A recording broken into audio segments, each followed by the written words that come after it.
இயேசுவில் எனக்கு மிகவும் பிரியமான சகோதர சகோதரிகளே, உங்கள் அனைவருக்கும் இறைமகன் இயேசுவுடைய அன்பும் அருளும் ஆசீரும் நிறைவாக கிடைப்பதாக.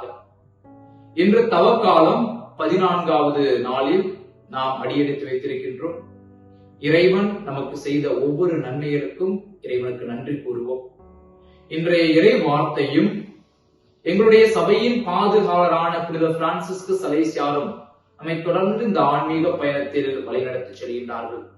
அதற்காக இறைவனுக்கு நன்றி கூறுவோம். தொடர்ந்து இணைந்து ஜெபிப்போம். இன்றைய முதல் வாசகத்தை எடுத்து பார்த்தோம் என்றால், இறை வாக்கினர் எசையா புத்தகத்திலிருந்து எடுக்கப்பட்டுள்ளது. ஆண்டவராய கடவுள் இன்று முதல் வாசகத்தின் வழியாக வெளிவேடக்காரர்களுக்கு எதிராக இன்று அவருடைய அறிவுரைகளை நமக்கு எடுத்து வைக்கின்றார்.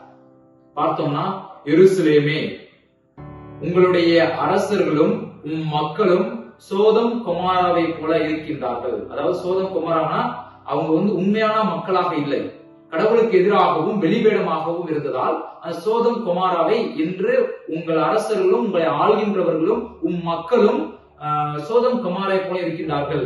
நீங்கள் அப்படி இருக்கக்கூடாது.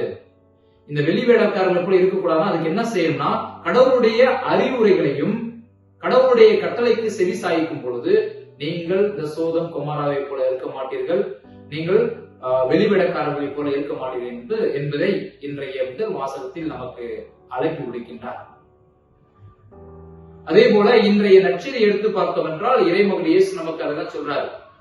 தன்னைத்தானே தாழ்த்திக் கொள்பவர் உயர்த்தப்படுவார், தன்னைத்தானே உயர்த்திக் கொள்பவர் தாழ்த்தப்படுவார் அப்படின்னு சொல்றார்.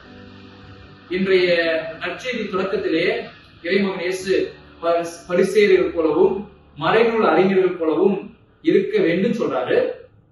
ஏன் சொல்றாருன்னா, அவர்கள் மோசையின் கட்டளைகளை கடைபிடிக்கிறார்கள், அவர்கள் சொல்வதை நீங்கள் கண்டிப்பாக கேட்க வேண்டும், ஆனால் அவர்கள் செய்வதை நீங்கள் செய்ய வேண்டாம். ஒரு காம்ப்ளிகேஷனா இருக்கு, ஒரு காம்ப்ளிகேட்டடா சொல்றாரு. ஏன் ஃபர்ஸ்ட் அவர்கள் பரிசேயர்கள் சதுசேயர்கள் சொல்வதை கேளுங்கள் என்று சொல்றாரு. அதே நேரத்துல அவர்கள் செய்வதை நீங்கள் செய்ய வேண்டாம் அப்படின்னு சொல்றாரு. ஏன் அதை சொல்றாருன்னா, இன்னைக்கு நற்செய்தியில தெளிவாக நாம் புரிந்து கொள்ள வேண்டும். அவர்கள் தன்னுடைய வாழ்க்கையில பரிசேயர்கள் சதுசேயர்கள் சொல்லால மட்டும்தான் இதை கடைபிடிக்கணும் அதை கடைபிடிக்கணும் அப்படி சொல்லால மட்டும்தான் சொல்லியிருக்காங்க. ஆனா செயல்பாட்டில் அவர்கள் எதுவுமே செஞ்சு காட்டல.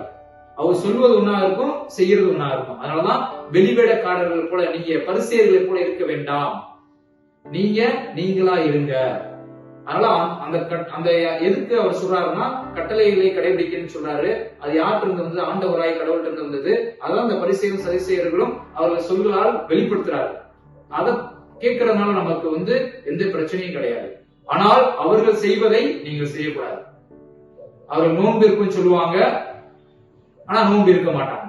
நோன்பு இருக்கிறத பத்தி பேசுவாங்க, ஆனா செய்ய மாட்டாங்க. இரக்கத்தோட இருக்குன்னு பேசுவாங்க, ஆனா இரக்கத்தோட இருக்க மாட்டாங்க. ஆனால் இறைமகன் இயேசு என்ன செஞ்சாருன்னா, அதுதான் ஒரு முக்கியமான ஒரு இன்றைய நம்மளுடைய வாழ்க்கையில் நம்ம கரெக்டா கவனிக்க வேண்டியது. இறைமகன் இயேசு சொல்லாத சொன்னாரு, செயலாலையும் செஞ்சு காட்டினார். எதை சொன்னாரோ அதை செய்தார், அதை செயல்பாட்டில் காட்டினார். அதனால நம்முடைய வாழ்க்கையிலும் இன்றைய நாள் முதல் வாசகமும் நற்செய்தி வாசகமும் நம்மை தொடர்ந்து அழைக்கின்றது. நம்முடைய வாழ்க்கையில நிறைய நேரத்துல நிறைய வார்த்தைகள் சொல்லியிருப்போம், நிறைய விஷயங்கள் செய்வோம்னு சொல்லியிருப்போம். ஆனா அதை நம்ம சொல்லால மட்டும் நிறுத்தி விட்டு செயல்பாட்டில் நம்ம செய்ய தவறி இருப்போம். அதனால இன்றைய நாள் எங்களுடைய சபையின் பாதுகாவலரான புனித பிரான்சிஸ்கு சலேசியார் என்ன சொல்றாரு? Be what you are, be at his best. Be what you are, be at his best. நம்ம எப்படி இருக்கிறோமோ அப்படியே இருக்கணும். எதை செய்யறோமோ அதை சிறந்து செய்யணும், சிறப்பாக செய்யணும் அப்படின்னு சொல்றாரு. அதனால இன்றைய நற்செய்தியும் இன்றைய எங்களுடைய புனிதரும் நம்மை இணைந்து நம்மை இந்த ஆன்மீக பயணத்தை வழிநடத்தி செய்கிறார்கள். அதற்காக இறைவனுக்கு நன்றி கூறுவோம். தொடர்ந்து உங்களுக்காக உங்களுடைய குடும்பத்திற்காக ஜெபித்துக் கொண்டிருக்கின்றோம். இறைவன் என்றென்று வாழ்த்து பெறுவாராக. ஆமீன்.